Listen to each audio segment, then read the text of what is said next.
இன்னைக்கு நியூஸ் என்னன்னா, நவீன வாழ்க்கை முறைகளுடன் பழங்குடியினரின் அறிவுத்திறனை ஒருங்கிணைக்க வேண்டும் அப்படின்னு சொல்லிட்டு திரிபுர ஆளுநர் வலியுறுத்தியிருக்காரு. அந்த இதை பற்றி தான் ஒரு நியூஸ் வந்திருக்கு. இது நம்மளோட சமச்சீர் புக்கில் எப்படி ரிலேட் ஆகுதுன்றதை பார்க்க போகிறோம். இந்த நியூஸில் என்ன கொடுத்துருக்காங்கன்னா, நம்ம நாட்டில் இருக்க பழங்குடியின மக்களோட அறிவுத்திறன், தற்காலிக அறிவியல், தொழில்நுட்பம் இதெல்லாம் வந்து நவீன முறைகளுடன் ஒருங்கிணைக்கப்பட வேண்டும் அப்படின்னு சொல்லிட்டு பேசியிருக்காரு. ஆளுநர் வந்து பேசியிருக்காரு.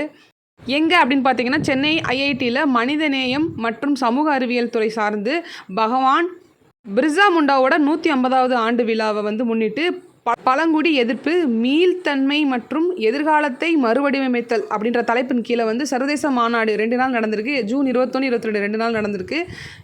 அதில் சிறப்பு விருந்தினராக வந்து திரிபுராவோட ஆளுநர் வந்து பங்கேற்று இதை பற்றி பேசியிருக்காரு. இந்திரசேனா ரெட்டி நல்லு அவர் தான் பேசியிருக்கார். அவர் தான் வந்து ஒரு மாடர்னைசேஷன் கொண்டு வரணும் அப்படின்னு சொல்லியிருக்காரு. அப்புறம் பழங்குடியினரோட வளர்ச்சி வந்து இந்திய அரசியலுக்கு வந்து ரொம்ப முக்கியமானதுன்னு சொல்லியிருக்காரு.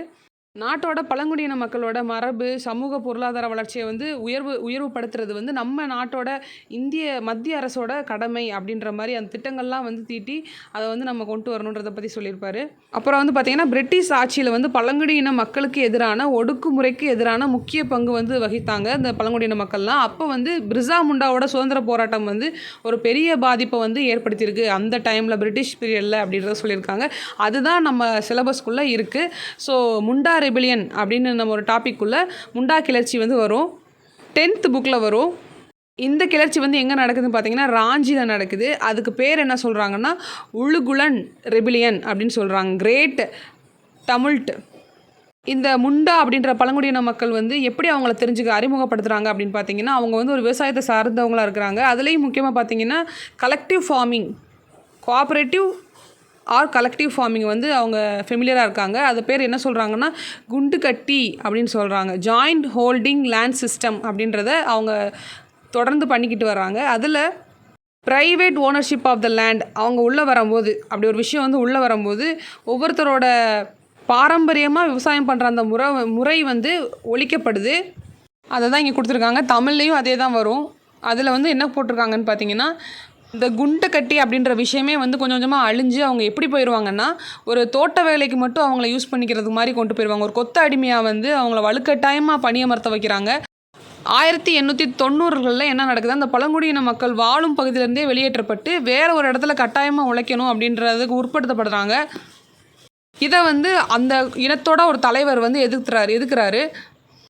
அவர் தான் வந்து பிர்சா முண்டா. அந்த பிர்சா முண்டா வந்து எப்படி சொல்கிறாருன்னா, நான் வந்து ஒரு கடவுளோட தூதர் அப்படின்றத அவரே அறிவிச்சுப்பார். இது மூலமாக அந்த இயக்கத்துக்கே ஒரு ஊக்கம் கிடைக்கிது. அப்புறம் வந்து பிர்சா வந்து குறி சொல்லியிருக்காரு. அந்த குறி சொல்கிறது மூலமாக வந்து நம்ம இனத்து மக்களுக்கெல்லாம் விடுதலை கிடைக்க போகுது, நமக்கான ஒரு அரசை வந்து நம்ம நிறுவ போகிறோம் அப்படின்ற உறுதி வந்து அவர் அளிச்சிருக்காரு. பிர்சா முண்டா வந்து இது சார்ந்து நிறைய மக்களை ஒருங்கிணைச்சு நிறைய வந்து நைட் டைம் வந்து ஒரு கூட்டங்கள்லாம் வந்து நடத்தியிருக்காங்க. மொத்தமாக பிரிட்டிஷோட ஒடுக்குமுறைக்கு எதிராக வந்து 1889ஆம் ஆண்டு கிறிஸ்மஸ் அந்த டே அன்னைக்கு ஒரு பெரிய கிளர்ச்சி ஒன்று நடக்குது. வன்முறையை கையில் எடுத்து எல்லா கட்டடங்களையும் வந்து எரித்து இந்த முண்டான்ற ஒரு இன மக்கள் வந்து கிறிஸ்தவர்களாக கன்வெர்ட் ஆகிருப்பாங்க இல்லையா, அவங்களையும் அம்பு விட்டு தாக்கியிருக்காங்க. அது மட்டும் இல்லாமல் அங்கே இருந்த கவர்மெண்ட் ஆஃபீஸ், காவல் நிலையங்கள் அதெல்லாம் வந்து எல்லாத்தையுமே எரித்து எல்லாத்தையுமே தாக்கியிருந்திருக்காங்க. இது தொடர்ந்து நடந்துக்கிட்டே இருந்திருக்கு. அதுக்கப்புறம் வந்து பார்த்திங்கன்னா 1900 அப்படின்னு அந்த ஆண்டில் வந்து பிப்ரவரி மாதம் வந்து எல்லாரையுமே கைது செய்யப்படுறாங்க. முக்கியமாக வந்து பிர்சா முண்டாவை அவர் வந்து சிறையிலே உயிரிழந்துடுறாரு. அந்த பழங்குடியின மக்களோட தலைவராக இருந்த பிர்சா முண்டா வந்து பல நாட்டுப்புற பாடல்களை வந்து பாடி அவரை வந்து போற்றப்படுறாங்க. இது மூலமாக வந்து அப்போ இருந்த பிரிட்டிஷ் கவர்மெண்ட் வந்து அந்த பழங்குடியின மக்களோட நிலத்தை பற்றி ஒரு கொள்கையை கொண்டு வர்றதுக்கு முனைஞ்சிருக்காங்க இவர் மூலமாக.